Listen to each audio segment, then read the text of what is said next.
The Watson family lived in a quiet suburb of Phoenix, Arizona. Their two-story house with a white fence and a well-kept lawn blended in perfectly with the other homes on Elm Street.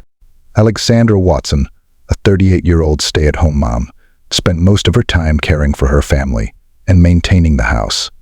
Her husband, Edward, 42, worked as a financial consultant in downtown Phoenix. Their daughter, 14-year-old Jane, was a student and the captain of the soccer team at her middle school. The Watsons were known in the neighborhood as the perfect family.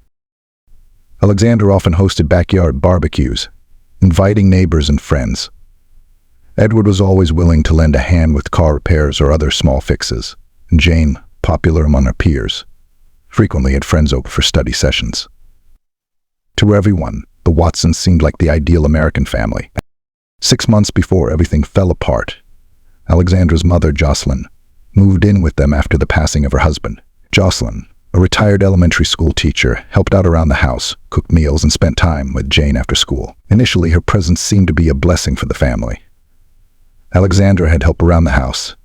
Edward enjoyed home-cooked meals, and Jane got extra attention from her grandmother. But slowly, small cracks began to form in their family dynamic. Edward started staying late at work more often, claiming he was swamped with projects. Alexandra found herself spending more and more time in the garden, escaping into the quiet of her plants. Jane, once lively and outgoing, began to withdraw, staying away from home more than usual. Yet to the outside world, the Watsons appeared unchanged. They still attended Sunday services at church, participated in school events, and kept their home in perfect order.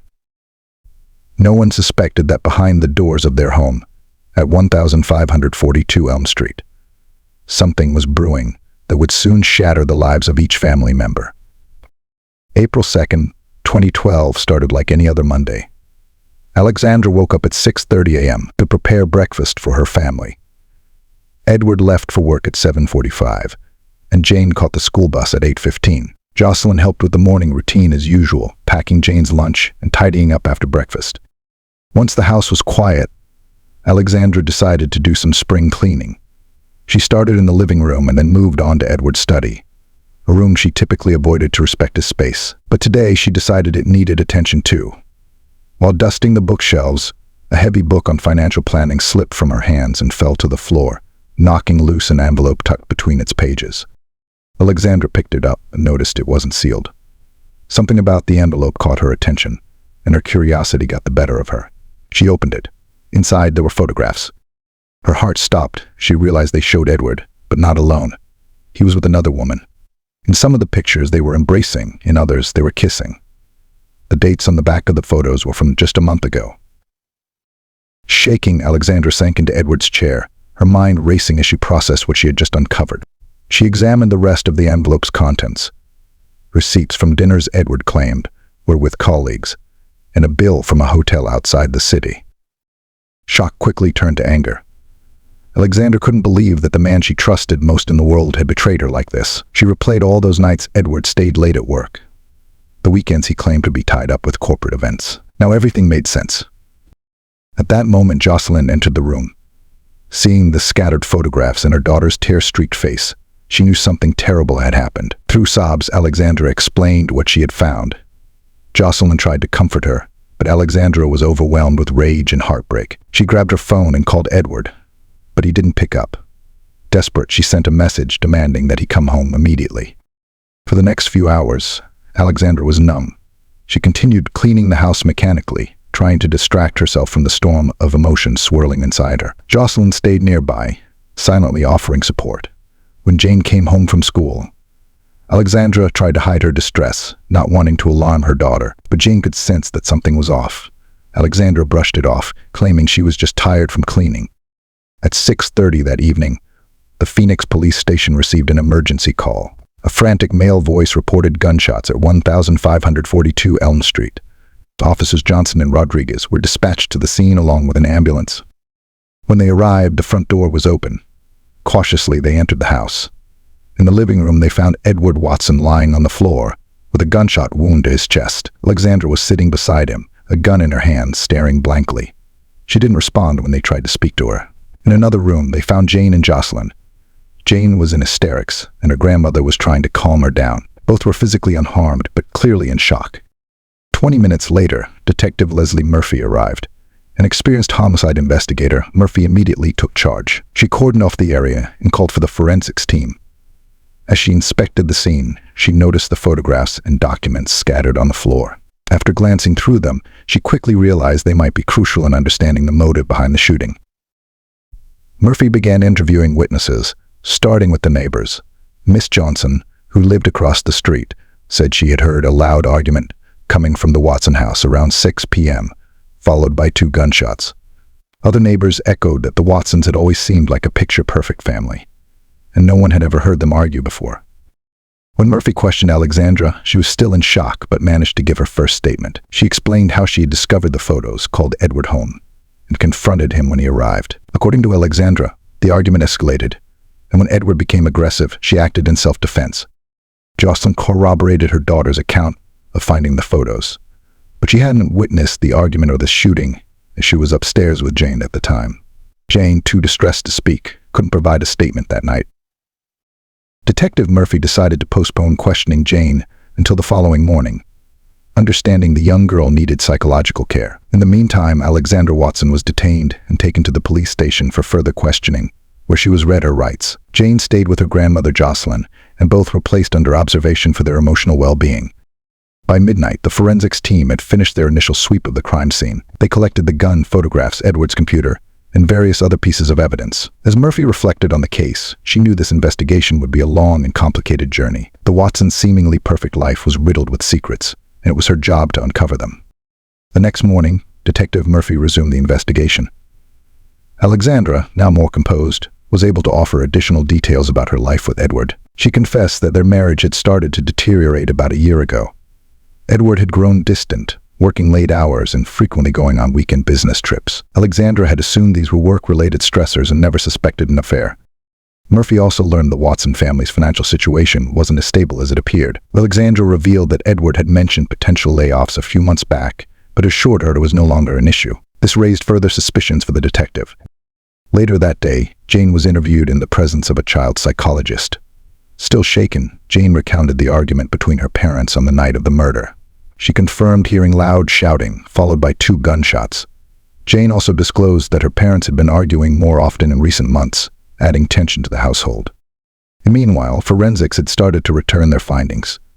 Both Edward's and Alexandra's fingerprints were on the gun, prompting Murphy to reconsider the self-defense claim. The analysis of Edward's computer unveiled even deeper secrets, emails confirming an affair with a woman named Melissa Parker, and financial documents pointing to significant debts and failed investments. Murphy wasted no time tracking down Melissa Parker. When questioned, Melissa admitted to the affair but claimed she had no idea Edward was married. She provided a solid alibi for the time of the murder, confirming she had been at work. Murphy also interviewed Edward's colleagues and discovered another bombshell. Edward had been fired from his job for financial fraud just a week before his death. However, he had concealed this from his family, continuing to act as though everything was normal. Jocelyn, Alexandra's mother, was re-interrogated as well. She admitted she had noticed Edward's behavior changing, but had chosen not to interfere in her daughter's marriage. Jocelyn also revealed that on the day of the murder, she overheard Edward threatening Alexandra during their argument, a crucial detail that could shift the narrative. With all these new revelations, Murphy began piecing together the puzzle. Financial troubles, lies, and infidelity were woven into the fabric of the Watson family's life. But there were still unanswered questions about the exact sequence of events leading to Edward's death and the roles played by each family member. Murphy knew she had more work ahead to uncover the full truth behind the tragic unraveling of the Watson family. Detective Murphy decided that the next crucial step was to conduct a thorough analysis of Edward Watson's financial records, searching for any connections between his fraudulent activities and the murder. As the investigation progressed, Murphy focused on reconstructing the events of April 2nd, the night Edward was killed. By gathering witness testimonies and reviewing the evidence, she pieced together a clearer picture of what transpired. Edward arrived home around 5:30 p.m., as confirmed by neighbors who saw his car pull into the driveway. He had received an angry message from Alexandra, and when he walked through the door, she immediately confronted him, accusing him of infidelity while waving incriminating photographs. Hearing the argument, Jocelyn took Jane upstairs, trying to shield her granddaughter from the escalating conflict. However, Jane later admitted to secretly creeping down the stairs and eavesdropping on her parents' heated exchange. According to Alexandra, Edward initially denied the affair, but when presented with undeniable evidence, he lashed out. He blamed Alexandra for neglecting him, claiming her lack of support had driven him to seek solace in another woman. As the argument intensified, Alexandra demanded a divorce, threatening to take everything in court. Cornered, Edward confessed to losing his job and revealed the depths of their financial troubles, including looming bankruptcy. Stunned by the revelations, Alexandra erupted in fury, accusing Edward of ruining their lives and endangering their daughter's future. In the heat of the moment, she grabbed the gun Edward kept in the desk drawer. Alexandra insisted she didn't intend to shoot, but merely wanted to scare him. So Edward, seeing the weapon, lunged for it, and in the ensuing struggle, the gun discharged, firing a shot into the ceiling. Panicking, Jane ran upstairs to her grandmother, who immediately locked the bedroom door and called the police, desperate to protect her granddaughter from further harm. Downstairs, the fight between Alexandra and Edward escalated. According to Alexandra's account, Edward began to choke her. In a moment of fear for her life, she fired a second shot, this time hitting him in the chest. The shot proved fatal. When police arrived, they found Alexandra in shock, still clutching the gun, her husband's body lying nearby. Ballistics confirmed that 2 shots had been fired, one into the ceiling and the other fatally wounding Edward. Gunpowder residue was found on both Edward's and Alexandra's hands, corroborating the struggle for the weapon. Additionally, the medical examination revealed bruises on Edward's arms and scratches, aligning with Alexandra's claim of self-defense. Despite these findings, Detective Murphy realized the case was far from straightforward. She needed to determine if this was truly an act of self-defense during a violent altercation, or if premeditation played a role in Edward's death. In the days following the murder, the quiet Phoenix suburb was thrust into the national spotlight. Media swarmed the Watson home, seeking statements from neighbors and family members. The police had to establish a cordon around the house to protect the family's privacy and preserve the integrity of the ongoing investigation. As public speculation grew, Murphy knew the pressure to uncover a full truth was mounting. After being temporarily released on bail, Alexandra Watson was placed under house arrest, restricted from leaving her home or communicating with witnesses. Her mother, Jocelyn, assumed responsibility for Jane and the household, as Alexandra fell into a deep depression. Jane, traumatized by the events of that night, refused to attend school. The school psychologist began visiting the home to help Jane process the loss of her father and the uncertainty surrounding her mother's future. Detective Murphy continued her investigation into Edward's financial dealings, uncovering that his debts were far worse than initially believed. Edward had been entangled in a fraudulent scheme involving both his former company and several high-profile clients. He had siphoned client funds for personal investments that ultimately failed.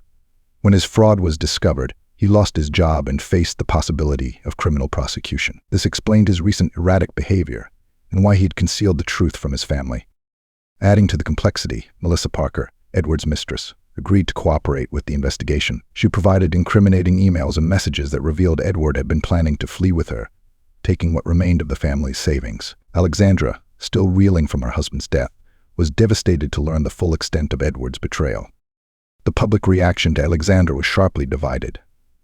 Some viewed her as a victim of domestic violence, driven to desperation by her husband's financial deceptions and emotional abuse. Others saw her as a cold-blooded killer. Social media buzzed with debates on self-defense, domestic violence, and financial crimes. Friends of the Watson family were in disbelief, stunned that such deep troubles had been hidden behind the veneer of a perfect suburban life. Some rallied to support Alexandra and Jane, organizing a fundraiser to cover legal fees and provide for Jane's future. Meanwhile, Edward's parents, who lived out of state, arrived in Phoenix to arrange their son's funeral. Their relationship with Alexandra was fraught with tension, as they held her responsible for the death of their only child. So they also filed for custody of Jane, believing Alexandra to be unfit to care for her. As the investigation neared its conclusion, Detective Murphy worked closely with the district attorney's office to determine the charges Alexandra would face, whether she would be tried for premeditated murder, manslaughter, or whether the killing could be justified as self-defense. After intense deliberation, the jury delivered its verdict. Alexandra was found not guilty of second-degree murder, but guilty of manslaughter. Considering the circumstances, the judge sentenced her to 5 years of probation and mandatory psychological counseling. The court's decision ignited a mixed response.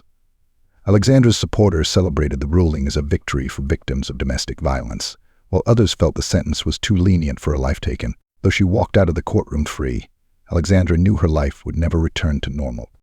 She now faced the daunting task of rebuilding her relationship with Jane, who was 15 years old and living under her mother's custody. Their bond had become strained in the aftermath of the tragedy, with Jane harboring conflicting emotions: anger, confusion, and a deep sense of loss. Alexandra, too, grappled with the scars left by the events that had shattered her family, unsure of how to heal or where to begin. The aftermath of Edward Watson's death left deep emotional and societal scars. On one hand, his wife Alexandra was grappling with the reality of having killed her husband, while on the other, their teenage daughter, Jane, struggled to reconcile her love for her father with the trauma of his loss. The community surrounding the Watson family was similarly torn, with public opinion split between sympathy for Alexandra and outrage over Edward's death. Alexandra's mother, Jocelyn, played a key role in stabilizing their lives after the tragedy. While Alexandra fell into a deep depression, Jocelyn took over the care of Jane, offering the teenager a semblance of normalcy amidst the chaos. Jane refused to attend school, traumatized by the events, and was visited regularly by a school psychologist who worked with her at home, trying to help her cope with the loss of her father and her mother's uncertain future. As Detective Murphy's investigation delved deeper into Edward's financial affairs, a darker picture emerged. Edward had been involved in a financial fraud scheme, using client money for personal investments that failed spectacularly. When his deception was discovered, he lost his job, and his once stable life spiraled out of control. Melissa Parker, Edward's mistress, cooperated with the authorities, providing evidence that Edward had been planning to flee with her, taking the last of the family's savings. This revelation shattered Alexandra, who had been unaware of the full extent of her husband's betrayal. The public's reaction was divided. Some saw Alexandra as a victim of Edward's emotional manipulation and potential domestic abuse, while others viewed her as a cold-blooded killer. Heated debates erupted online about domestic violence, financial crimes, and the right to self-defense, with Alexandra's case at the center of these discussions. Friends of the Watson family were stunned by how such serious problems had been hidden behind the facade of a perfect family life. A few even organized a fundraiser to support Jane and cover Alexandra's legal costs. Meanwhile, Edward's parents, heartbroken and angry, flew in from another state to arrange their son's funeral. Tensions between them and Alexandra worsened as they blamed her for their only child's death. They even sought custody of Jane, believing Alexandra was unfit to care for her. Detective Murphy worked closely with the district attorney's office, weighing the evidence and the complexity of Alexandra's motives. After intense deliberation, a jury found her not guilty of second-degree murder but guilty of manslaughter. The judge, taking into account the domestic tensions and Edward's deceit, sentenced Alexandra to 5 years of probation and mandatory psychological therapy. The court's decision was polarizing.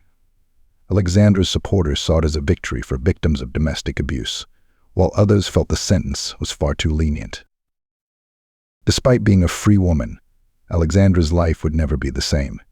She had to rebuild her relationship with Jane, who, though she remained in her mother's custody, felt conflicted. Jane was torn between understanding her mother's suffering and the deep pain of losing her father. Over time, with the support of Jocelyn and therapy, Jane began to heal and develop a new connection with Alexandra. Edward's parents, while abandoning their custody bid, stayed in touch with Jane, providing her a link to her father's memory. And meanwhile, Detective Murphy often reflected on the fine line between victim and perpetrator, contemplating the complexities of family dynamics and how hidden issues can lead to devastating outcomes. The Watson case became a landmark in legal and activist circles, raising crucial questions about domestic violence, financial crimes, and self-defense. It also left an indelible mark on the community, which slowly began to recover from the shock. Neighbors, having realized how little they knew about each other's lives, started support groups and strengthened their community bonds. Alexandra, as part of her therapy, began writing a book about her experience, hoping to help other women in similar situations. The book became a bestseller, and she emerged as a public advocate for domestic violence awareness, speaking at events and using her story to inspire others. Jane, motivated by her personal trauma, decided to pursue a career in psychology, specializing in helping children from troubled families. And Jocelyn, who had been a stabilizing force for both Alexandra and Jane, found her own purpose as an advocate for better family support systems, working with local authorities to implement early intervention programs. Detective Murphy, too, contributed to new initiatives, helping the police department develop training for officers on handling complex domestic violence cases. In the end, the Watson tragedy had far-reaching consequences, not just for the family, but for the wider community. It served as a reminder that even behind the most perfect-seeming families, darkness can lurk, and that only through compassion, understanding, and open communication can such tragedies be prevented in the future. Stay glued to this channel for my crime stories. Comment, like, and share your thoughts. Until next time, True Crime Pulse, Thank you.